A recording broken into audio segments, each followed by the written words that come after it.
শিক্ষামন্ত্রীকে তার মানহানি করার জন্য, তাকে চরিত্রে অপপ্রচার করার জন্য, তার চরিত্রকে কলঙ্কিত করার জন্য, আজকে সরকারকে বিব্রত করার জন্য একটি মন ঢুকে পড়া লেগেছে। আজকে আমাদের মাননীয় মন্ত্রী মহোদয় বিরুদ্ধে ষড়যন্ত্র শুরু হয়েছে। সেই ষড়যন্ত্রের বিরুদ্ধে অভিভাবক হিসেবে আমার মেয়ে কেন্দ্রীয় মোহাম্মদপুর কেন্দ্রীয় কলেজের একজন পরীক্ষার্থী, আমি একজন পরীক্ষার্থী, তার তো কোনো সমস্যা আমি দেখি না।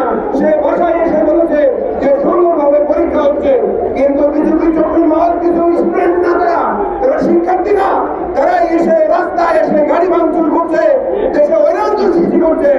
আমি আমার শিক্ষা প্রতিষ্ঠানে কোনো স্টুডেন্টই আমাকে বলে নাই যে স্যার আজকে পরীক্ষা খারাপ হয়েছে, এক জায়গায় আবহাওয়ার কারণে বৃষ্টি হয়েছে, সেখানে পরীক্ষার সমস্যা হয়েছে। আমাদের মাননীয় মন্ত্রী বলেছে যে তারা চিটাগাঙ্গে সেই বোর্ডের সাথে তারা পরীক্ষা দিবে এরকম, এবং যে একটা প্রশ্ন হয়েছে সেই প্রশ্নের বোর্ড কর্তৃপক্ষ বলেছে যে তারা প্রশ্নের উত্তরে নাম্বার দিয়ে দেবে।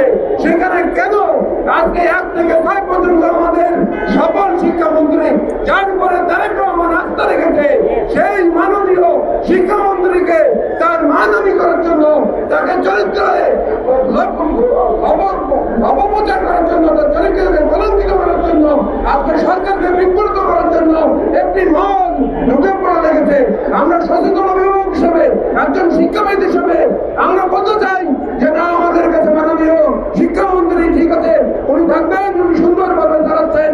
আমরা মাননীয় প্রধানমন্ত্রী সহ সবার কাছে সংসদীয় সরকারকে অনুরোধ করি, আমাদের এই মন্ত্রীকে যে আমাদের যে 1000 বছরের যে ফ্যাসিস্ট আমাদের যে শিক্ষা ব্যবস্থা, সেই শিক্ষা ব্যবস্থার যে তিনি গুণগত পরিবর্তন আনতেছে, শিক্ষাক্রমের যে পরিবর্তন আনতেছেন, তিনি একটা মিনিট কখনো সময় নষ্ট করেন না।